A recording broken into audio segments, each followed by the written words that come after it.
social media can be destructive in human relationships. Social media are less a factor in marital stability than many other factors. The American Religious Town Hall meeting is now in session.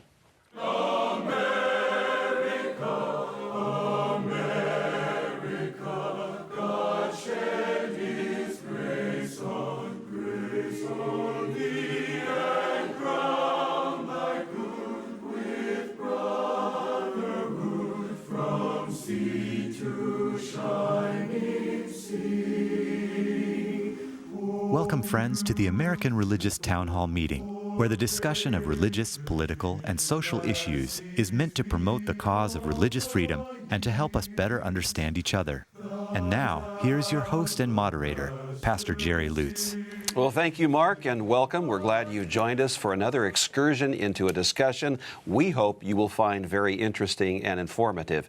Glad you're with us today. Now, before we get started, I'd like for you to meet our panelists. You've already heard from two of them. Let's learn more about them and from their friends sitting next to them. We'll begin with the gentleman to my right. My name is Canon John Peterson. I'm a priest in the Episcopal Church in the Diocese of Washington, and I'm the director of the Center for Global Justice and Reconciliation at the Washington National Cathedral. My name is Mel Robeck. I'm professor of church history and ecumenics at Fuller Theological Seminary in Pasadena, California, and I'm an ordained minister with the Assemblies of God. Hi, I'm Tom Plumley. I'm a minister in the Christian Church Disciples of Christ, and I serve as senior minister of First Christian Church, Fort Worth, Texas. My name is Bert Beach, and I'm an ordained minister of the Seventh-day Adventist Church. I worked for several decades at the world headquarters of our church in Silver Spring, Maryland, and I still live in that area. I'm Othel Hawthorne Lakey. I'm a bishop in retirement of the Christian Methodist Episcopal Church living outside of Atlanta, Georgia. Hi, I'm Carl Troval, Dean of the College of Liberal Arts at Concordia University in Austin, Texas. Well, gentlemen, thank you for being here today. And again, we're glad you've joined us for this, what proves to be, I'm sure, and will prove to be a very interesting subject and discussion. Social media is one of the most successful stories of our age.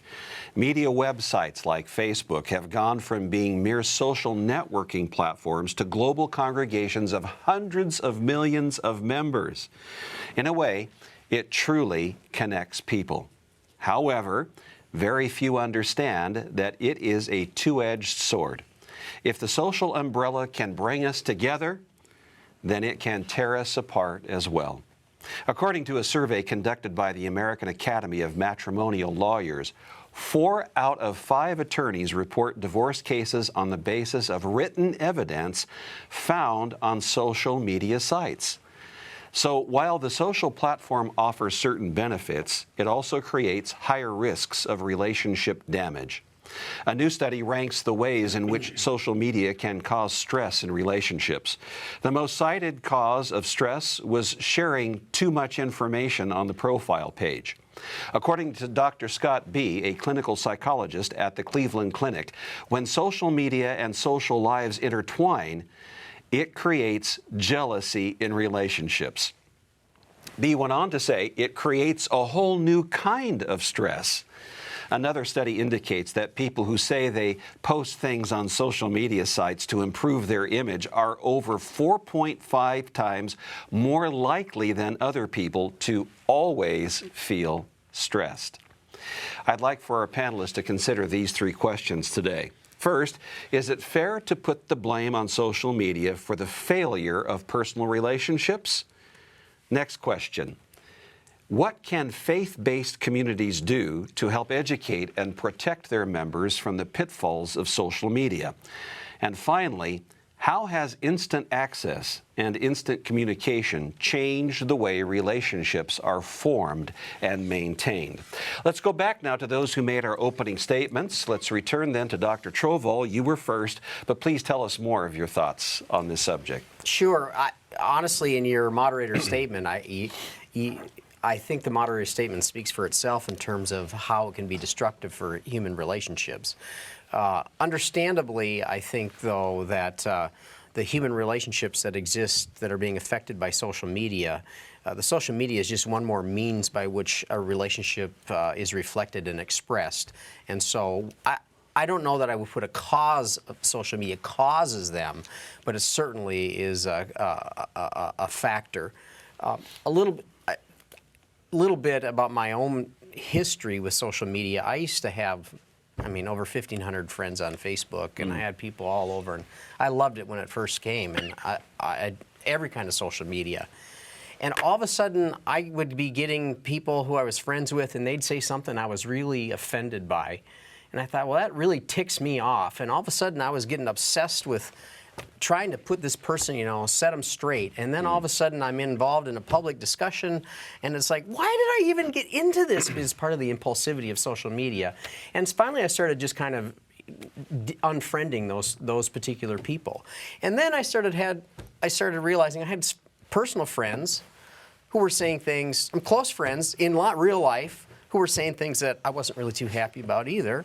And I'm thinking, well, that really kind of ticks me off. I wish I never even would have known that about them. And I realized that it was just really bad for my real life relationships. While it enhanced some, it also kind of undermined my personal relationships with other people. And the other thing that was going on was that we all have a kind of social presence in different groups of people. Around you, I act one way, and around my family, I act another, and around friends at work, I might act another, and around the way I act friends from college, I act another.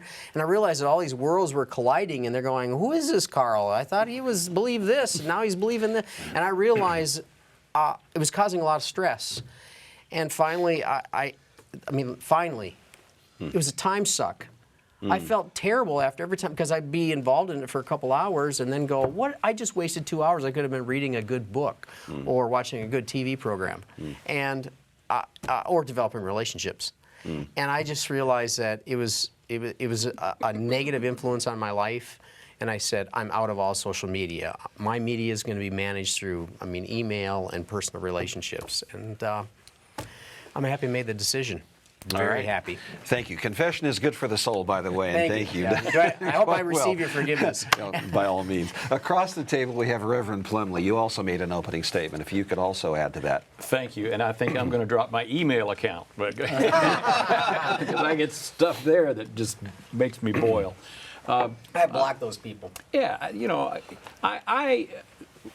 when we try to say that marriages are being torn up by social media and so forth, I think that very probably there were early concerns for the very same sorts of dangers with the invention of the telephone.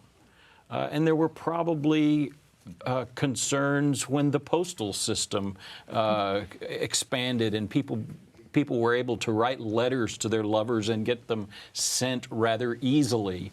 How about the milkman bringing the milk? Well, yeah, communications platforms have simply become faster and more traceable. And both of those are critical components of why we have these things, but they also add some dangers.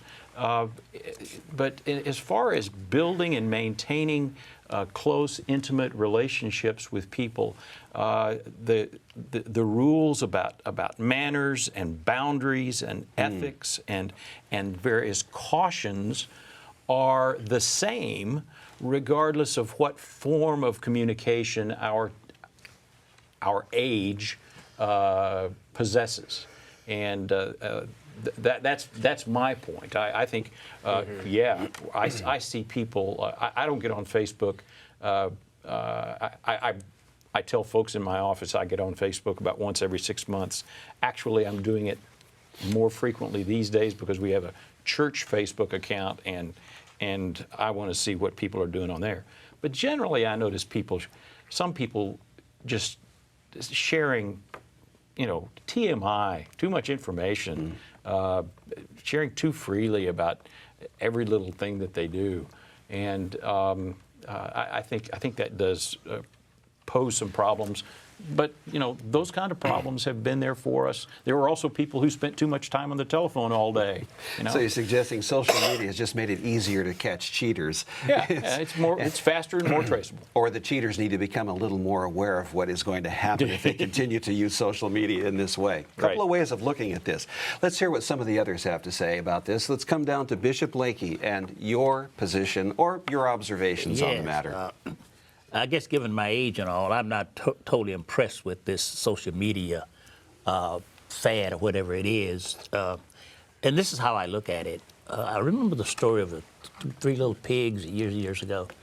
And one of the little pigs made his little house out of straw and thought he was going to stand up against the everything. And, of course, the wolf blew that down. When people build their lives, their social relationships on social media, it's like building their relationships out of straw. There's something inherently not stable about it. So I ask the question, what's going on in a person's life that they would want to expose their intimate feelings and lives and personal things to everybody? There's something there that I think we need to look at, and I'm concerned about what's happening to the spiritual lives of so many people who spend so much time being, quote, friends to 1,500 people. How in the world, that doesn't compute. Where is that sharing one's life and all that? It doesn't compute. So I think it's a false kind of relationship. All right, thank you very much. Across the table, Dr. Beach, you want to tell us more about that milkman that you mentioned a few moments ago? Or what are your comments and observations? At my age, I've successfully been able to stay out of this. But I was caught recently because I got a message that a friend of mine that I knew quite well was asking me to be linked with that person in some social connection. So I said, well, that person wants to do that. And so I accepted that. And then I found out that all the people on my list of people that I correspond with in computers are receiving messages from the company saying that I'm asking them to be linked with me in this social link business. That's all of us, Bert. We don't want to be linked. Yeah, we all got the message. So, I mean, I've had enough problems without having all the problems of the panelists and everybody else to deal with. So I'm opting out of all that. But I understand that there's some people maybe can benefit from it. Some people may be lonely, some person that can't travel, can't write maybe anymore. I don't know what kind of people exactly, but they might be able to benefit. Certainly, I don't find that it's something that I could benefit from. I have my connections with the emails and friends from college days and friends in the church and friends from the Christian World Communions and even friends from the panelists here on this program and so forth. And that, to me, fills my plate full. I can't keep up with everything else. I have a friend of mine that every time he writes an email, he says, oh, I'm so sorry for being late, but there's so many people I have to connect with that I can't keep up. So I have to spend all night long trying to keep up with these people. That's a burden that scatters your friendships and your social activities widely and very thinly. Someone said something about moderation on one of our other programs. Maybe this would apply here as well. Next to you is Dr. Robeck, and your position on this, please. Yeah, I think all technology, especially communication technology, has ups and downs, positive contributions and negative contributions. And all you have to do is go back and look at radio or television and so forth, and you can see that. In the Pentecostal tradition, you know, they've always been kind of the whipping boys, especially television and bringing things into the house that you wouldn't necessarily want to see. But the reality is we all own TV sets and we all use them and so forth. And I would say the same is true for social media. I think it has the potential for producing good things and for producing bad things. I don't think most of us tend to think about any of these things in terms of a theology of how we communicate with these things, the ethics that are used in or involved, what kind of physical or emotional or psychological dimensions there are to each of these. But it's full of all of these kinds of things. And you know, I ask myself, is this producing, the use of all of these things, is it producing sound and healthy people? Maybe in some cases, yes. But in some cases, I think not. I think it's producing people who are unhealthy, with unrealistic expectations. Is it sensitizing people to needs? Yes, in some cases, but it's also desensitizing people in terms of relational skills, in terms of civility, the kinds of cursing that goes on, the kinds of flaunting of sexuality that goes on. There are all kinds of things that I think are not so helpful. Surely it enables communication to take place more easily. In some cases, it provides a new level of security for people. But I also think that it provides things like indiscriminate interruptions. You know, how many times do we have to say in the church, "Would you please turn off your cell phone? Would you stop your texting? Would you, those kinds of things." It also, I think, confuses public and private space. So that oftentimes we get stuck with conversations or with messages that we would prefer not to have. There are also obvious health risks involved. If you go to a doctor's office, they'll talk about tendinitis, they'll talk about arthritis, well, all these people with their fingers texting like crazy. And I think one of the things that troubles me the most is not so much relationships between adults. People are going to have affairs whether we like it or not, and if they bring them online, that's their problem as far as I'm concerned. But what I'm most concerned about is parents who are present but absent. In other words, you take your kids to the park and you're there with them at the park and you're texting all the time that you're in the park. You're really not paying attention to those kids. There's no quality time there. And it seems to me what it's doing is separating people as well. I mean, I sat at a dinner table in a restaurant with 8 people sitting around the table and 6 of them were texting. And they were texting each other, I mean, that's the ultimate as far as I'm concerned. So, and they were texting about you. They could have been doing that, But we've lost a lot in relationships as a result. I heard someone say the other day, in the context of what we are speaking about, they said, every device has an off button. Maybe we should learn how to use them from time to time. We haven't heard yet from Canon Peterson. If you could please give us your comments. Well, I'd like to just follow up on what Mel just said. After a couple of years of my wife being concerned about this, I no longer take my BlackBerry nor my cell phone anytime we go to a restaurant.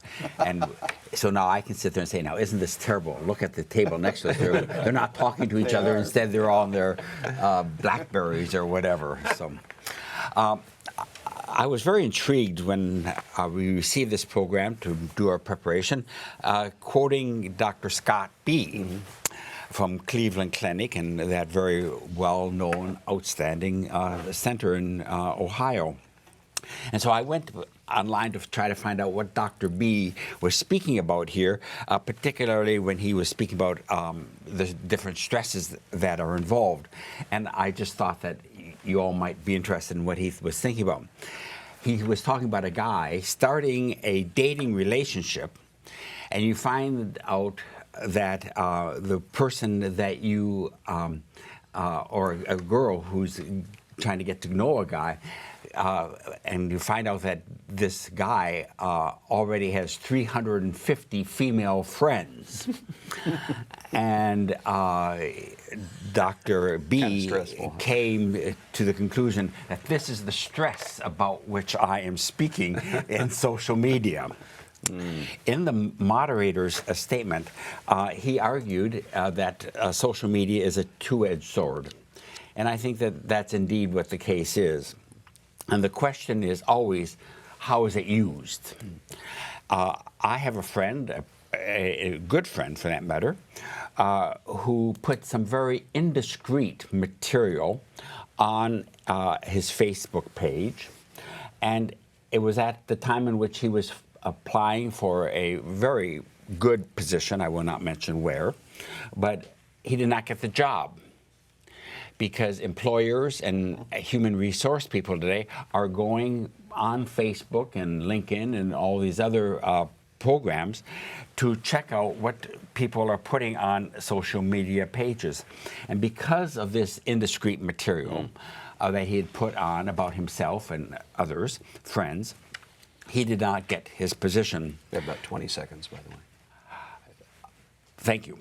In some ways, I suspect the person gets exactly what they sow in this situation. But, you know, the consequences and the cost that one pays for this indiscretion at times can be pretty high. All right, thank you very much. I'm afraid we're out of time for this segment. This has been interesting. We may have to revisit this subject sometime. But there's an important announcement we'd like for you to hear. We'll be back in just a few moments. Thank you, Pastor Lutz. We hope you are enjoying today's program. If you would like to learn more about the American Religious Town Hall, please visit our website at americanreligious.org. That's americanreligious.org. There you can read about the mission and history of the program, learn about the Town Hall estates, and view past programs by clicking the appropriate menu buttons. Each week, Pastor Lutz looks forward to receiving your letters. You may write to him at the address shown on your screen. Send your letters to Pastor Jerry Lutz, American Religious Town Hall Meeting, P.O. Box 180118, Dallas, Texas 75218. That's Pastor Jerry Lutz, American Religious Town Hall Meeting, P.O. Box 180118, Dallas, Texas 75218.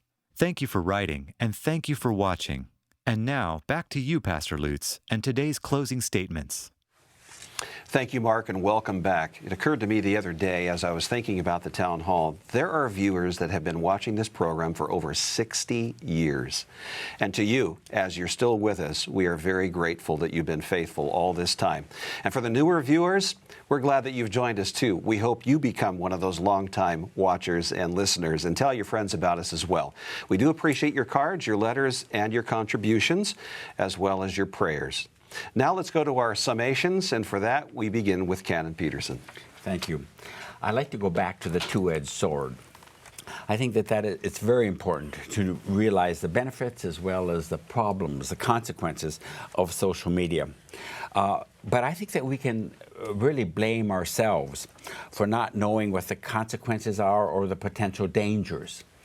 And I suspect that our generation around this table, with perhaps the exception of Carl, really have not been in tune to this, but our children are.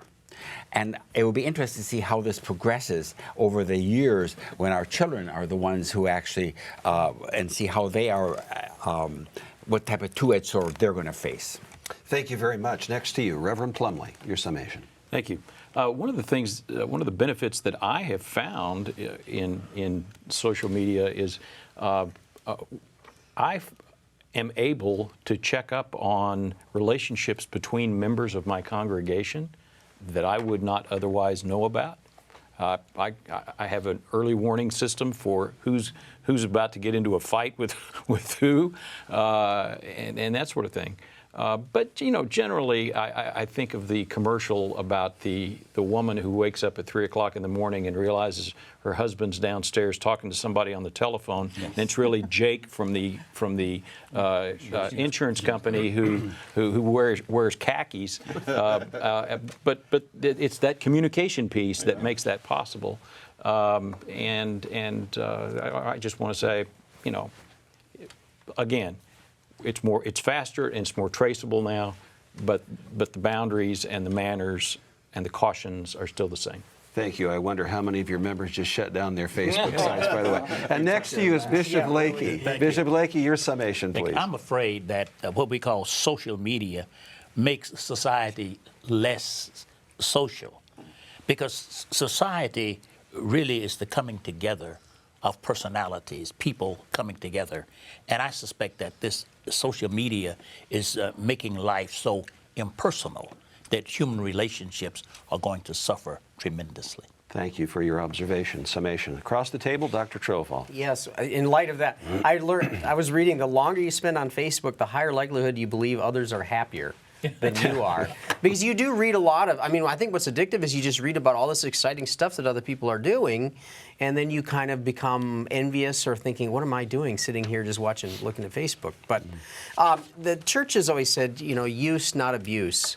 That they're gifts of God that are meant for, and here this is a communication piece. I mean, my wife stays in touch with the kids, and it's really nice with Facebook. I mean, there are really incredible uses of Facebook, and so my own abstinence is not a condemnation of it. It's just one of those things that for me personally, that's my choice about it. And it is a using something appropriately and finding those boundaries, and young people have found some tremendous ways to use it, and for even charitable projects.